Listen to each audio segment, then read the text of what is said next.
दुनिया के अधिकांश देश कोरोना वायरस के नए वेरिएंट ओमिक्रॉन के चलते खौफ में हैं। कुछ देशों में सख्त पाबंदियां लागू हो गई हैं और कुछ फिर से लॉकडाउन जैसे कदम उठाने को मजबूर हैं।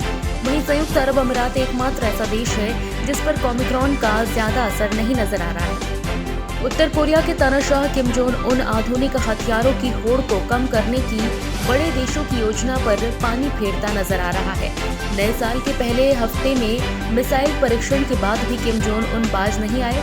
मंगलवार को एक बार फिर से बैलिस्टिक मिसाइल दागकर उत्तर कोरिया ने दुनिया को चौंका दिया है। जापानी तटरक्षक बलों ने भी उत्तर कोरिया द्वारा बैलिस्टिक मिसाइल परीक्षण किए जाने की पुष्टि की है। इजराइल में कोविड-19 के मामले तेजी से बढ़ रहे हैं। इस बीच इजराइल के विदेश मंत्री कोरोना से संक्रमित पाए गए हैं। इजराइल के विदेश मंत्री ने सोमवार देर रात पुष्टि की है कि वे कोविड-19 पॉजिटिव पाए गए हैं। विदेश मंत्री ने कहा है कि वो बहुत अच्छा महसूस कर रहे थे क्योंकि उन्हें टीका लगाया गया था। उन्होंने सभी लोगों से टीकाकरण कराने की अपील की है।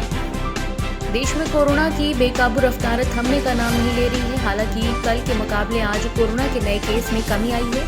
पिछले 24 घंटे के दौरान 1,68,063 नए केस सामने आए हैं, जबकि 277 लोगों की मौत हो गई है। कल की तुलना में आज कोरोना के नए केस में 6.4% की कमी आई है। सोमवार को 1,79,000 नए केस सामने आए थे।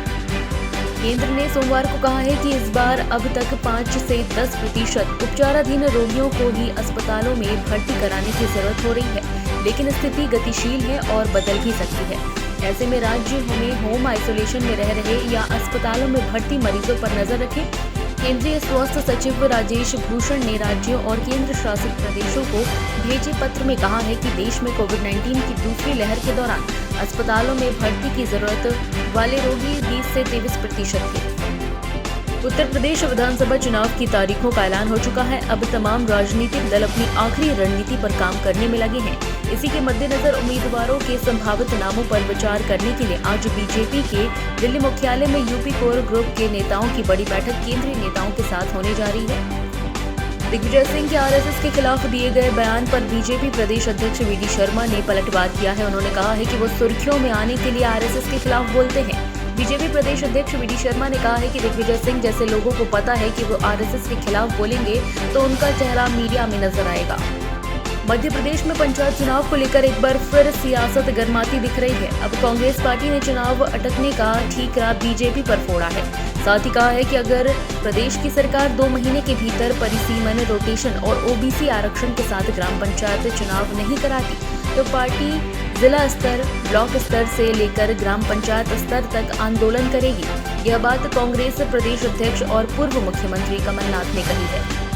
भारत और साउथ अफ्रीका के बीच 3 मैचों की टेस्ट सीरीज का तीसरा और निर्णायक मुकाबला आज दोपहर 2 बजे से केप टाउन के न्यूलैंड मैदान पर खेला जाएगा।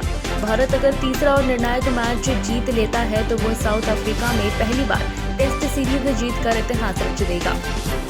केंद्रीय कर्मचारियों के लिए खुशखबरी है। अब कर्मचारियों को जल्द ही पुरानी पेंशन योजना का फायदा मिल सकता है। कर्मचारियों ने लंबे समय से सरकार के सामने यह डिमांड रखी है। केंद्र सरकार कर्मचारियों की डिमांड पर अब विचार कर रही है। केंद्र ने इसके लिए कानून मंत्रालय से राय भी मांगी है। अब मंत्रालय से जवाब मिलने का इंतजार है। ताज़ा खबरों के लिए सब्सक्राइब करें JSR टाइम्स और साथ ही नोटिफिकेशन पाने के लिए बेल आइकन को दबाएं।